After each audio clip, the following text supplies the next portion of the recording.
ഈശോ മിശിഹായ്ക്ക് സ്തുതിയായിരിക്കട്ടെ. ഇന്ന് ദിവസം നമ്മൾ ചിന്തിക്കുന്ന തിരുവചന ഭാഗം ഉൽപ്പത്തി പുസ്തകം 1-ാം അധ്യായം 26 മുതൽ 28 വരെയുള്ള തിരുവചനങ്ങൾ. ദൈവം വീണ്ടും അരുളി ചെയ്തു, നമുക്ക് നമ്മുടെ ഛായയിലും സാദൃശ്യത്തിലും മനുഷ്യനെ സൃഷ്ടിക്കാം. അവർക്ക് കടലിലെ മത്സ്യങ്ങളുടെയും ആകാശത്തിലെ പറവകളുടെയും നാൽക്കാലികളുടെയും ഭൂമി മുഴുവൻ്റെയും ഭൂമിയിൽ എഴുതുന്ന സർവ്വ ജീവികളുടെയും മേൽ ആധിപത്യം ഉണ്ടായിരിക്കട്ടെ. അങ്ങനെ ദൈവം തൻ്റെ ഛായയിൽ മനുഷ്യനെ സൃഷ്ടിച്ചു. ദൈവത്തിൻ്റെ ഛായയിൽ അവിടുന്ന് അവനെ സൃഷ്ടിച്ചു. സ്ത്രീയും പുരുഷനുമായി അവരെ സൃഷ്ടിച്ചു. ദൈവം അവരെ ഇങ്ങനെ അനുഗ്രഹിച്ചു: സന്താനപുഷ്ടിയുള്ളവരായി പെരുകുവിൻ, ഭൂമിയിൽ നിറഞ്ഞ് അതിനെ കീഴടക്കുവിൻ. കടലിലെ മത്സ്യങ്ങളുടെയും ആകാശത്തിലെ പറവുകളുടെയും ഭൂമിയിൽ ചരിക്കുന്ന സകല ജീവികളുടെയും മേൽ നിങ്ങൾക്ക് ആധിപത്യം ഉണ്ടായിരിക്കട്ടെ. Praise the Lord. പരമകാരുണ്യവാനായ ദൈവം ഈ ഭൂമിയിലെ മനുഷ്യനെ സൃഷ്ടിച്ച ആ ഒരു പശ്ചാത്തലമാണ് ഈ തിരുവചനത്തിൽ നമ്മൾ കാണുന്നത്. വീണ്ടും നമുക്ക് 2-ാമത്തെ അധ്യായത്തിലേക്ക് ഒന്ന് കടന്നു പോകാം. 2-ാമത്തെ അധ്യായത്തിൽ 2-ാം അധ്യായം 18-ാം തിരുവചനം. ദൈവമായ കർത്താവ് അരുളി ചെയ്തു, മനുഷ്യൻ ഏകനായിരിക്കുന്നത് നന്നല്ല, അവന് ചേർന്ന ഇണയെ ഞാൻ നൽകും. Praise the Lord. അപ്പോൾ ദൈവമായ കർത്താവ് മനുഷ്യനെ ഭൂമിയിൽ സൃഷ്ടിച്ചു. അവന് സർവ്വതിൻ്റെ മേൽ ആധിപത്യം നൽകി. അവന് ചേർന്ന ഇണയെ കർത്താവ് നൽകുന്നു. അതാണ് ശരിയായ ഒരു അവസ്ഥ എന്ന് പറയുന്നത്.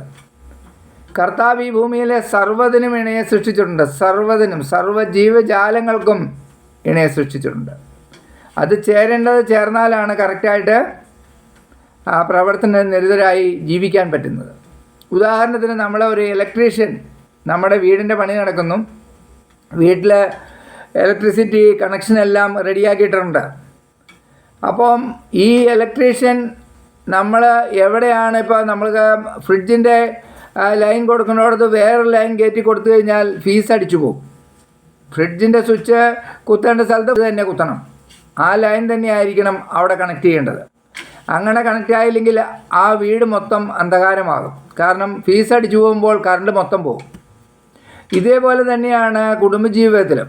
ദൈവം ഒരുക്കിയിരിക്കുന്ന ഇണയെ പ്രാർത്ഥനയോടെ കാത്തിരുന്ന് സ്വീകരിക്കുമ്പോൾ അത് മാത്രമേ അത് ബൾബ് കത്തത്തുള്ളൂ ശരിയായ രൂപത്തിൽ. ഇല്ലെങ്കിൽ ഫീസ് അടിച്ചു പോകും. ഫീസ് അടിച്ചു പോകുമ്പോൾ ആ കുടുംബത്തിലുള്ളവർക്കും അസ്വസ്ഥതകളാകും.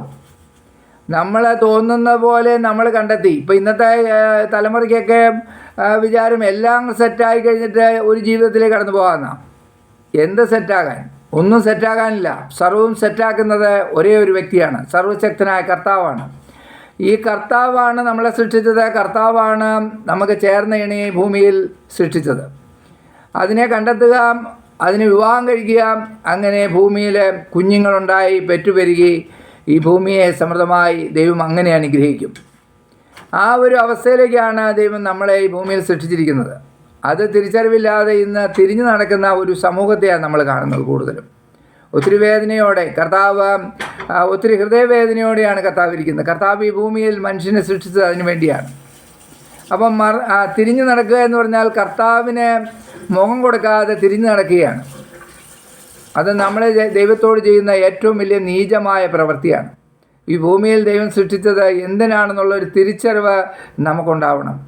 ചേർന്ന ഇണയെ തന്നെ കിട്ടണം, അല്ലാതെ ഏതിനെങ്കിലും കിട്ടിയിട്ട് കാര്യമില്ല. അങ്ങനെ കിട്ടുന്നതാണ് പലപ്പോഴും ഫീസ് അടിച്ചു പോയിട്ട് കുടുംബം ബന്ധങ്ങൾ തകർന്നു പോകുന്നത്.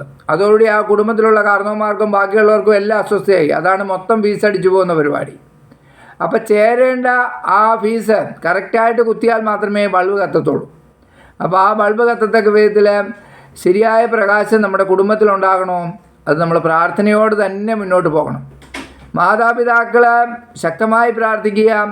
വിവാഹം കഴിക്കാൻ പ്രായമായ യുവതി യുവാക്കൾ പ്രാർത്ഥിക്കുക, ദൈവമേ നീ ഒരുക്കിയ ഇണയെ കണ്ടെത്താൻ എന്നെ സഹായിക്കണമേ. അങ്ങനെ പ്രാർത്ഥനാപൂർവം ഈ ഭൂമിയിലെ ദൈവം സൃഷ്ടിച്ച എല്ലാ കാര്യങ്ങളിലും നമ്മൾ സഹകരിച്ചാൽ ദൈവം നമ്മളോട് സഹകരിച്ച് തന്നെ പോകും.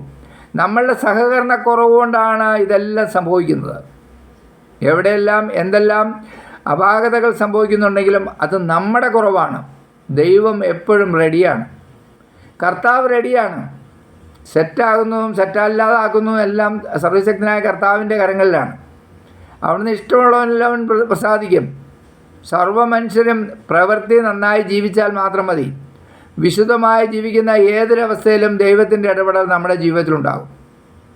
എന്നെ ശ്രമിച്ചുകൊണ്ടിരിക്കുന്ന സഹോദര സഹോദരി, മാതാപിതാക്കളെ, മക്കളെ, നിങ്ങളെല്ലാവരും ശ്രദ്ധയോടെ കേൾക്കുക. കർത്താവ് നമ്മളെ ഈ ഭൂമിയിൽ സൃഷ്ടിച്ചത് ഈ ഭൂമിയെ കുഞ്ഞുങ്ങൾ കൊണ്ട് നിറച്ച് ഫലഭൂയിഷ്ഠമായ സന്തോഷം സമാധാനപൂർണ്ണമായ ഒരു അന്തരീക്ഷത്തിൽ ജീവിക്കാനാണ്. നിങ്ങളെല്ലാവരെയും നിങ്ങളുടെ കുടുംബത്തെയും സർവ്വശക്തനായ കർത്താവ് അനുഗ്രഹിക്കട്ടെ എന്ന് പ്രാർത്ഥിക്കുകയാണ്.